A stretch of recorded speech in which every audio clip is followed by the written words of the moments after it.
Everywhere we look, we see the results of our unequal society, and not unequal for any other reason except that the profiteers have bought our political system. We've allowed corporations to be treated as individuals. We've allowed super PACs to pass rules that deny people of reasonable health conditions, clean air, safe climate, good schools, after-school programs, subsidies. No.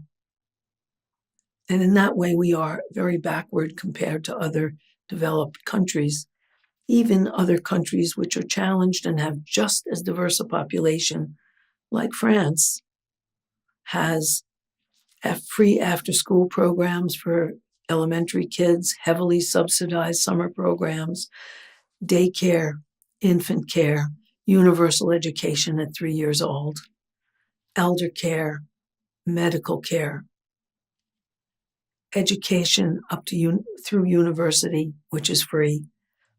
We don't have those things, so our people are getting shorter, and they're dying younger, and they're suffering. They're suffering deaths of despair. They're suffering addictions. They're suffering hunger. They're suffering malnutrition. They're suffering hurt for their children. And humiliation, the humiliations of poverty. It's humiliating to have a family of 4 people living on $27,750 a year. 4 people?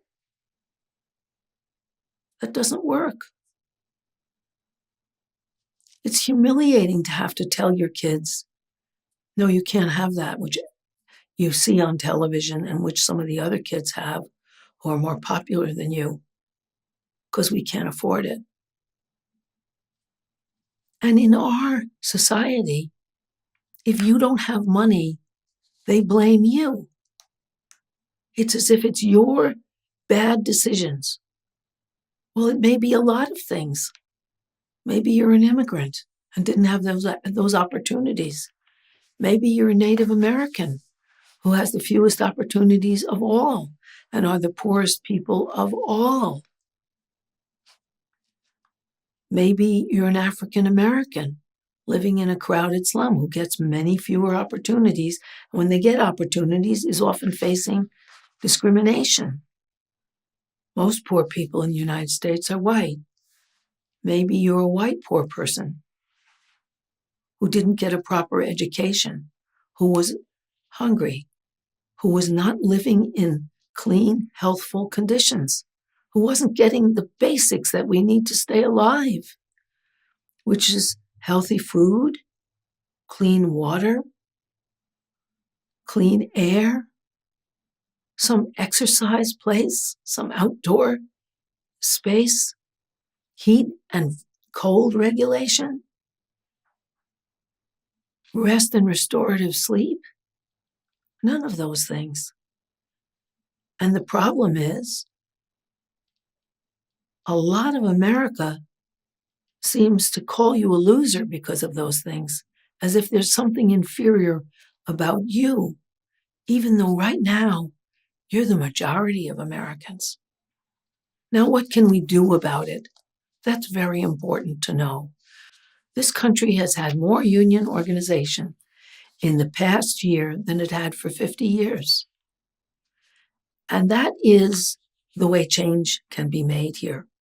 People banding together and standing firm. In France, they did that. All the groups united, and they won Mélenchon, a candidate who in a couple of months got together a coalition of everybody and won the majority of seats in their parliament, in their Congress. And the first thing he passed, not by himself, of course, his representatives of all those people passed, was a 15% increase for civil service workers and a 10% increase for all of the workers. It's possible. We look to our own unions that are organizing now and improving the lot of the people who unite and fight together. And we look abroad and we see what changes have been made.